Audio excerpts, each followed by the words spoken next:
আসসালামু আলাইকুম বন্ধুরা, কেমন আছেন? আশা করি আপনারা ভালো আছেন। আমার রান্নাঘরে আপনাদের স্বাগত। আমি ভালো আছি। আজ আপনাদের জন্য নিয়ে এসেছি নতুন এক রেসিপি।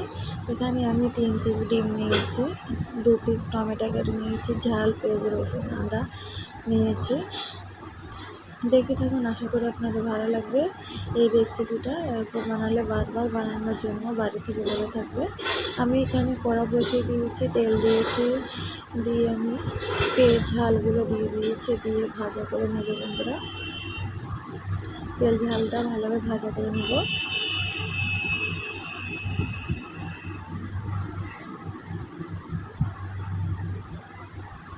আদা রসুন বাটাটা দিয়েছি, দিয়ে আবারও ভাজা করে নেব। এই ডিমের রেসিপিটা এত দুর্দান্ত হয় খেতে, না বানালে বিশ্বাস করবেন না, বাড়িতে বানিয়ে খেয়ে দেখবেন।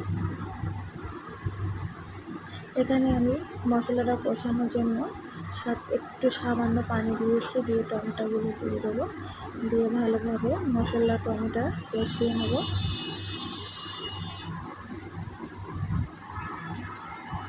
এখানে স্বাদ পরিমাণ লবণ দিয়েছি।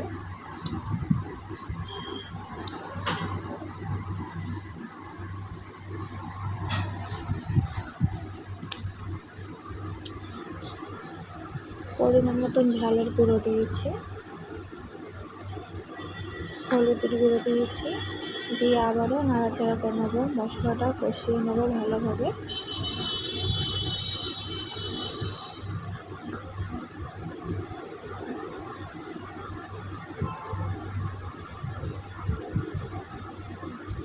দেখুন বন্ধুরা, মশলা কত দারুণ হয়েছে কষানো।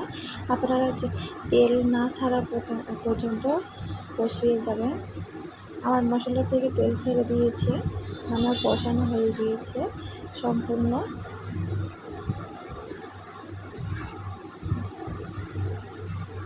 এখানে আমি পরিমাণ মতন ঝোল দিয়ে দেবো।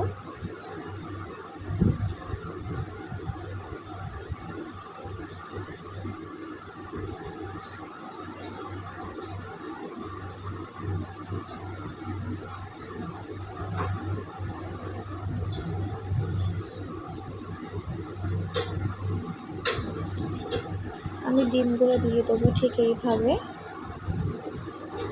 দেখো বন্ধুরা, এইভাবে ডিমগুলো আমি দিয়ে দিয়েছি, দিয়ে 2 থেকে 3 মিনিট রান্না করে নেব। কেমন হয়েছে কমেন্ট বক্সে জানিয়ে দেবেন। ভালো লাগলে লাইক, কমেন্ট, শেয়ার করতে ভুলবেন না। সাবস্ক্রাইবটা করে পাশে থাকবে। এখানে জিরের গুঁড়ো, ধনিয়া গুঁড়ো, গোলমরিচের গুঁড়ো দিয়ে দেবো, দিয়ে একটু হালকা হাতে নাড়াচাড়া নিতে হবে।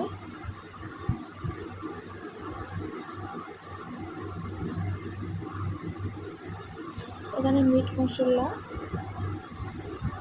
গরম মশলা দিয়ে আর 1 মিনিটের মতো রান্না করে নেব।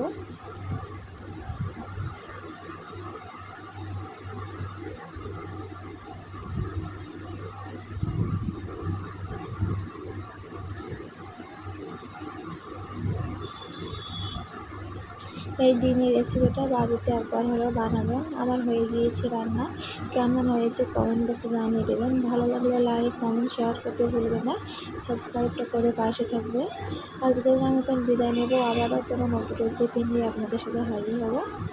আল্লাহ হাফেজ।